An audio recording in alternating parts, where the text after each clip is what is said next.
छत्तीसगढ़ में भारतमाला परियोजना के तहत एक बड़ा घोटाला सामने आया है, जिसमें करोड़ों रुपए के नुकसान का दावा किया जा रहा है। छत्तीसगढ़ के नेता प्रतिपक्ष डॉक्टर चरणदास महंत ने इस मामले को गंभीरता से उठाया और केंद्रीय मंत्री नितिन गडकरी को पत्र लिखकर सीबीआई जांच की मांग की। उनका कहना है कि रायपुर विशाखापट्टनम इकोनॉमिक कॉरिडोर के लिए भूमि अधिग्रहण में भारी गड़बड़ी हुई है। असली मुआवजा जो कि 7.65 करोड़ रुपए होना चाहिए था, उसे बढ़ाकर 49.39 करोड़ रुपए कर दिया गया। इस तरह सरकार को 43 करोड़ 18 लाख रुपए का चूना लगा।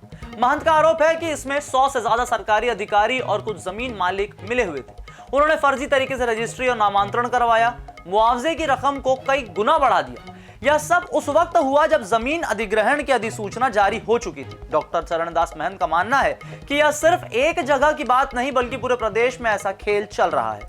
उन्होंने इस सिस्टम की नाकामी और भ्रष्टाचार का एक बड़ा उदाहरण बताया। अब क्या हुई थी विधानसभा में चर्चा, करेंगे सभी जानकारी आपसे साझा। नाम हमारा आशीष गुप्ता और आप देखना शुरू कर चुके हैं INS 24/7 digital. Doctor Charandas Mahant ने कहा कि उन्होंने इस मुद्दे को विधानसभा में जोर शोर से उठाया था। वहां सरकार ने भी मानी कि फर्जी नामांतरण हुआ और जरूरत से ज्यादा पैसे बांटे गए, लेकिन इसके बावजूद कोई सख्त कदम नहीं उठाया गया। महंत का आरोप है कि राज्य सरकार ने इस मामले को दबाने की कोशिश की और जांच को कमजोर करने में लगी रही। उनका कहना है कि सरकार की मंशा साफ दिखती है कि वह दोषियों को बचाना चाहती है। विधानसभा में इस बात पर खूब हंगामा हुआ, लेकिन ठोस कार्यवाही के नाम पर सिर्फ खाना पूर्ति की गई। महंत ने बताया कि जब इतने बड़े पैमाने पर भ्रष्टाचार सामने आया, तब भी सरकार ने सिर्फ आंखें मूंद ली। उनका कहना है कि अगर समय रहते कार्यवाही नहीं हुई तो यह घोटाला और बड़ा रूप ले सकता है। इसके लिए वे सीबीआई जांच की मांग पर अड़े हुए हैं ताकि सच सबके सामने आ सके। क्या है भारतमाला परियोजना, एक नजर इस पर भी डाल लेते हैं। भारतमाला परियोजना भारत सरकार की एक सड़क विकास योजना है, जिसका उद्देश्य देश के सड़क नेटवर्क को मजबूत करना है और आर्थिक विकास को बढ़ावा देना है। इसे 2017 में शुरू किया गया था और यह राष्ट्रीय राजमार्ग विकास परियोजना यानी NHDP का विस्तार माना जाता है। इस परियोजना के तहत लगभग 83,677 किलोमीटर सड़कों का निर्माण और उन्नयन प्रस्तावित है। इसमें 34,800 किलोमीटर की पहली चरण की परियोजनाएं शामिल हैं। इसका कुल बजट लगभग 5.35 लाख करोड़ रुपए आंका गया है। अब वापस खबर पर आते हैं। महंत ने सरकार के उस फैसले पर भी निशाना साधा जिसमें इस घोटाले की जांच आर्थिक अपराध अन्वेषण ब्यूरो को सौंपी गई है। उनका कहना है कि EOW राज्य सरकार के मातहत काम करता है, ऐसे में उससे निष्पक्ष जांच की उम्मीद करना बेकार है। वे मानते हैं कि जब इतने सारे अधिकारी और बड़े लोग इसमें शामिल हैं तो राज्य स्तर की जांच से कुछ नहीं होगा।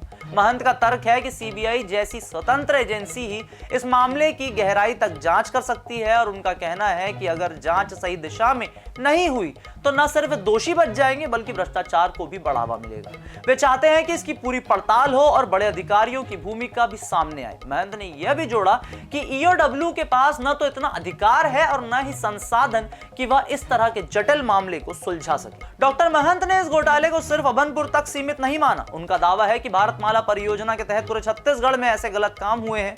वे कहते हैं कि जगह जगह जमीन अधिग्रहण में इसी तरह की धांधली की गई और सरकारी खजाने को भारी नुकसान पहुंचाया गया। महंत ने चेतावनी दी कि अगर पूरे देश में इसकी जांच नहीं हुई तो भ्रष्टाचार करने वालों के हौसले और बुलंद होंगे। उनका सुझाव है कि भारतमाला परियोजना से जुड़े हर सौदे की सीबीआई जांच होनी चाहिए। वे मानते हैं कि यह जनता के पैसे की बर्बादी है और इसके लिए जिम्मेदार लोगों को सजा मिलनी जरूरी है। महंत का कहना है कि अगर अब भी वह चुप रहे तो आने वाले दिनों में ऐसे मामले और भी ज्यादा बढ़ जाएंगे। इसलिए वे केंद्र सरकार से अपील कर रहे हैं कि इस पूरे मामले को लेकर गंभीरता से विचार किया जाए और जल्द से जल्द कदम उठाया जाए। तो यह था छत्तीसगढ़ में हुए भारतमाला परियोजना के तहत घोटाले के बारे में अपडेटेड रिपोर्ट। वीडियो पसंद आए तो इसे लाइक करें, शेयर करें, चैनल को सब्सक्राइब और फॉलो करना ना भूलें।